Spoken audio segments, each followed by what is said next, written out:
Okay, here we go. 35 miles an hour.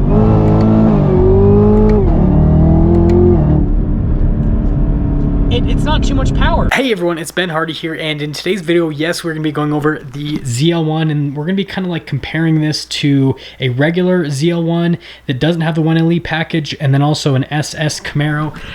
Like I said, I get asked this all the time, so I thought I'd kind of like go over like my thought process on this and explain, you know, why you should buy each individual car, you know, whether you should buy the SS, you should buy the ZL1 or the ZL1 1LE, and well, let's get right into it. I thought it'd be fitting for us to start the video with just give you guys an exhaust clip, and also I need to kind of move the car out of the garage so I can kind of talk about things because it's really cramped in here right now. So got to get the old key fob. If you guys are wondering, remote start's pretty simple. You just got to lock it and then hold this down and hope that it works.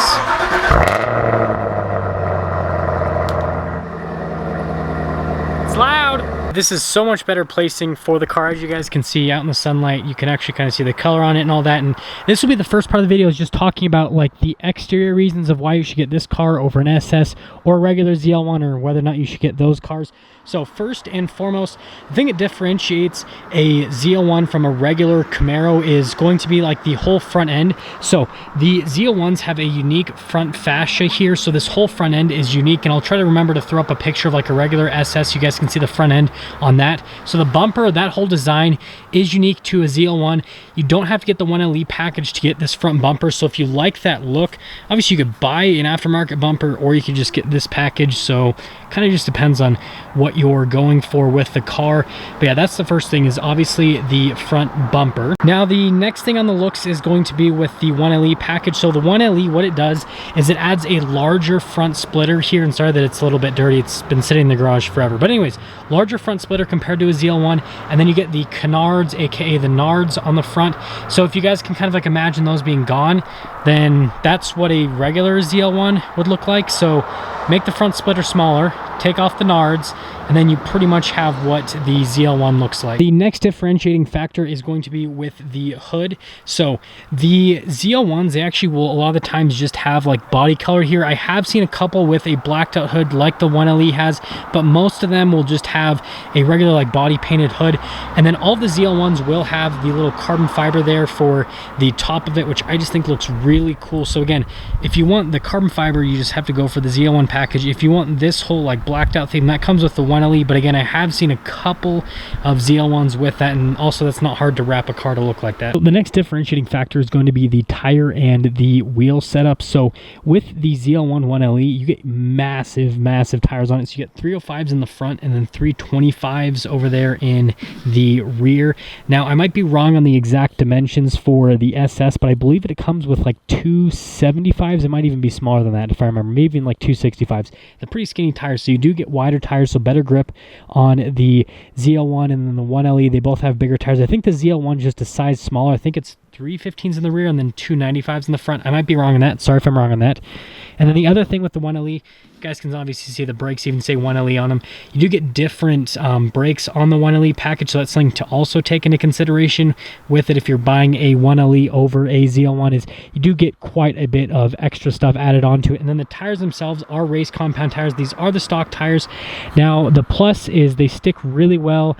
The minus thing with them is the fact that they wear really fast, so you probably want to switch out the tires, which I do need to do on the car, and so yeah, that's that. And also side skirt action, you don't really get that on the SS, and the ZL1, I don't think it's as big as what's on the 1LE. I might be wrong again, but I'm pretty sure it's smaller. Now the next big differentiating factor between a regular ZL1 and then the 1LE package is the spoiler in the back. So the 1LE has this massive wing, or if you get a ZL1, just a regular one, you're not going to have as big of a spoiler. So if you don't want like a big obnoxious wing, obviously the ZL1 is going to be the better route to go with that.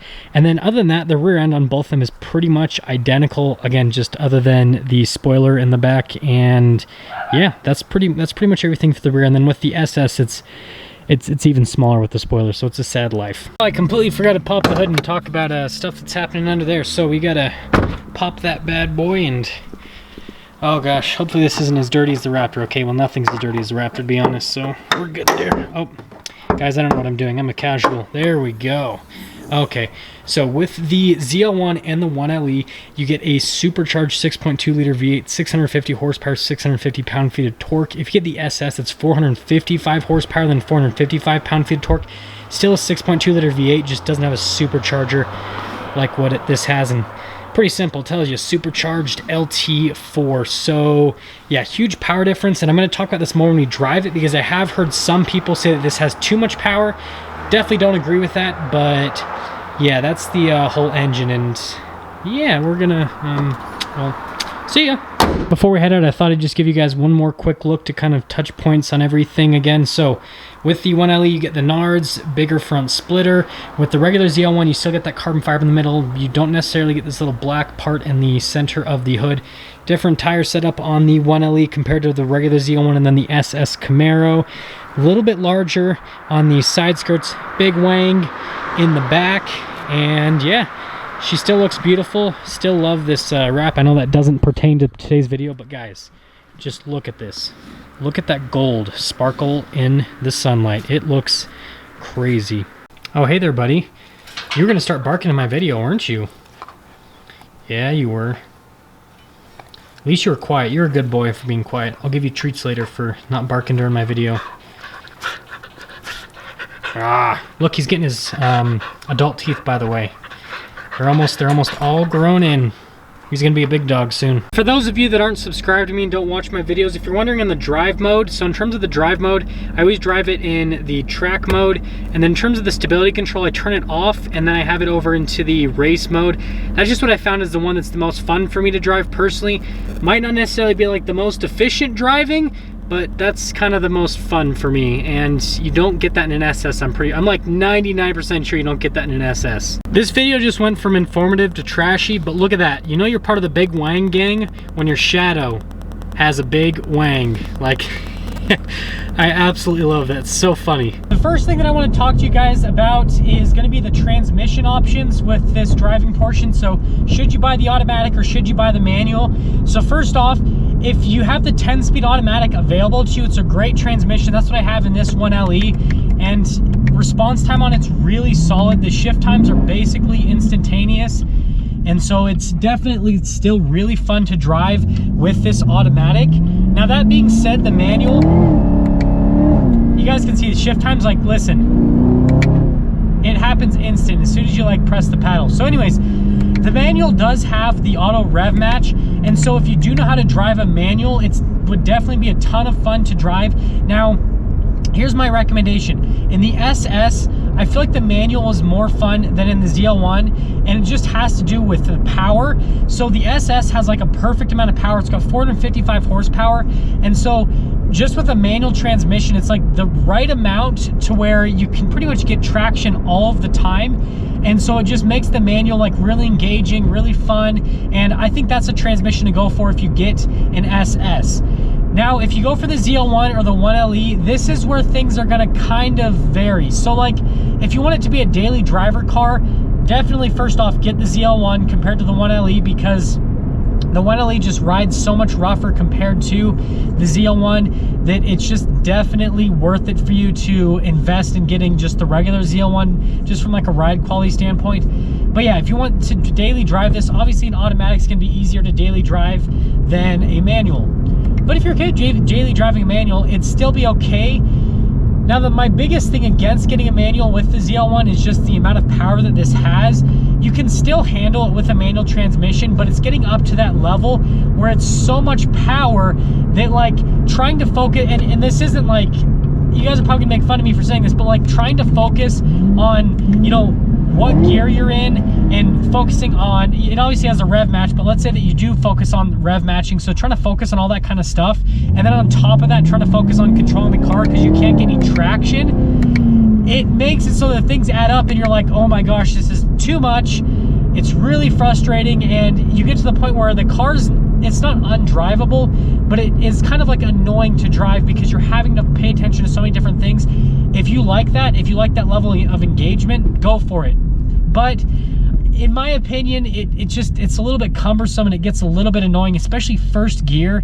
In any car that has like over 600 horsepower and a manual transmission, first gear is almost unusable. Like, it's just freaking tons of tire spinning, which is cool, but you know, it's almost unusable. So it's kind of weird. It's like you're getting a manual, but you can't really use all the gears to the point that you'd want to be able to use them. So that's kind of my like talk on the transmissions, I guess. Now we're gonna get into the acceleration part of this, and more so I want to get into the fact that I've heard so many people say that the ZL1 and the 1LE just have too much power. I just don't agree with that. There was even a YouTuber, I think, that like traded in his SS, or no, sorry, for his ZL1 for an SS, which I think is absolutely ridiculous because, okay, here we go. 35 miles an hour.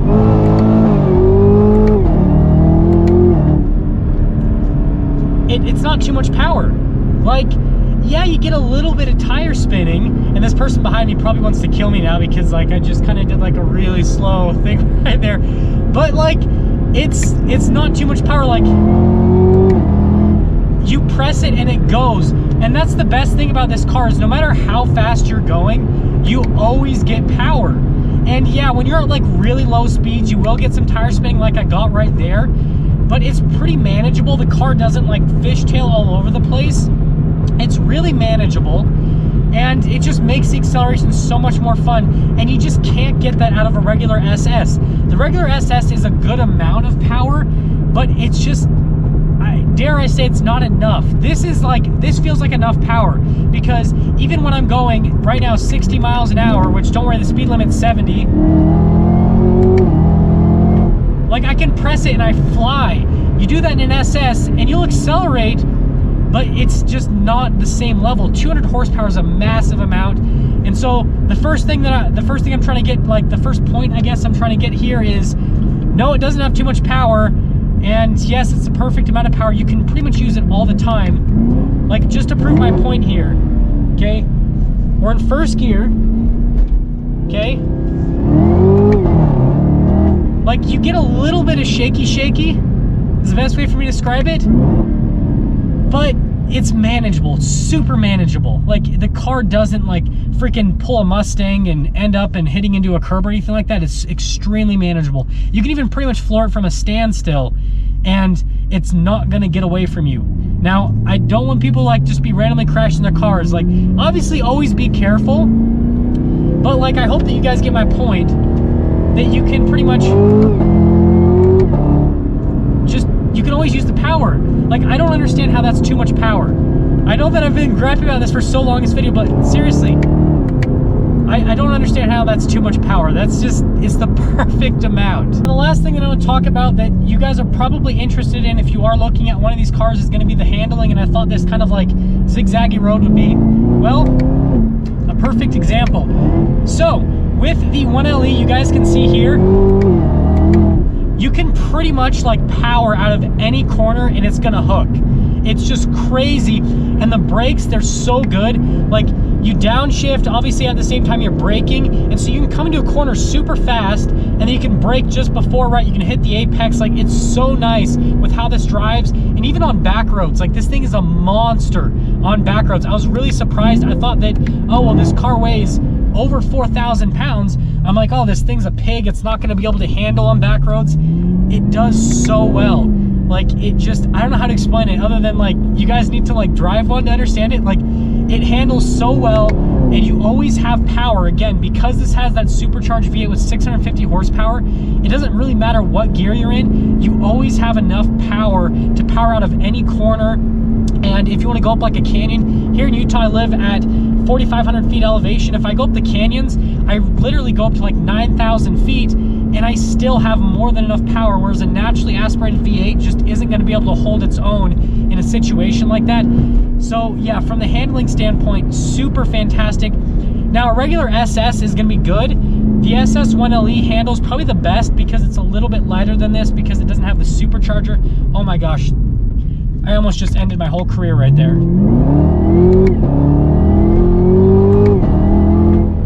Squirrel! Literally. Oh my gosh. Animals in Utah just like are asking to just, oh. But I hope you guys can see the handling on this is great. The SS1 LE, that's going to be the best handling car, I would say. If you don't really care too much about handling, then a regular SS or the regular ZL1 is going to be good. It just depends on how much power you want, basically. And yeah, that's pretty much on the handling. Hopefully, me almost running over 2 squirrels and almost hitting into a massive like little pothole with this was enough entertainment for the day. I just realized I totally forgot to sum things up, and so again, it's not too much power. People, understand that. So here's what I have to say, and I'm gonna like categorize each car into each section to determine which one you should get. So if you want to have the most fun, manual transmission is gonna be the route to go. Pretty obvious if you can drive a manual. The 10-speed automatic though is no slouch. It's still a really fun transmission. If you want just like a fun daily driver car, the regular SS is going to be great. The ZL1 is going to be great, just with more power. Again, great daily muscle car. You'll still have a ton of fun with it. You'll be able to have fun with Canyon drives, all that kind of stuff. If you want something that's a little bit more hardcore, the SS1LE is a great option to go for. However, especially if you live in a place like I live, which is at higher elevation, that naturally aspirated V8 is just going to lag behind quite a bit. So getting the supercharged V8 is going to be the route to go. How's that too much power? I can't stop saying that because it's just so, like, I get so frustrated when people say stuff like that. Anyways, if you live at higher elevation, obviously the supercharged V8 is going to be the route to go. The handling on this is just absolutely fantastic. It does weigh a little bit less than the regular ZL1, and so again, I just think that this is a really good package to go for. And the prices on these are actually pretty good used right now. They're at a pretty decent amount. And so yeah, that's what I'd have to say about like all the packages. Is the SS and the ZL1 are great daily drivers. The 1LE packages, you don't have to take them to the track. You could just buy those to have like really fun muscle cars. You can also like drive like a sports car. That's pretty much where this sits, is it's a really fun muscle car that has such good handling that you can drive it around like a sports car, which I think that's just awesome. Hopefully that helped you guys out if you are considering buying some sort of Camaro that has a V8 engine, because that is definitely the route to go. And yeah, hopefully I kind of gave you guys some sort of like educational value today. If not, that's fine. And oh my gosh, I'm done. I will see all of you guys in the next video.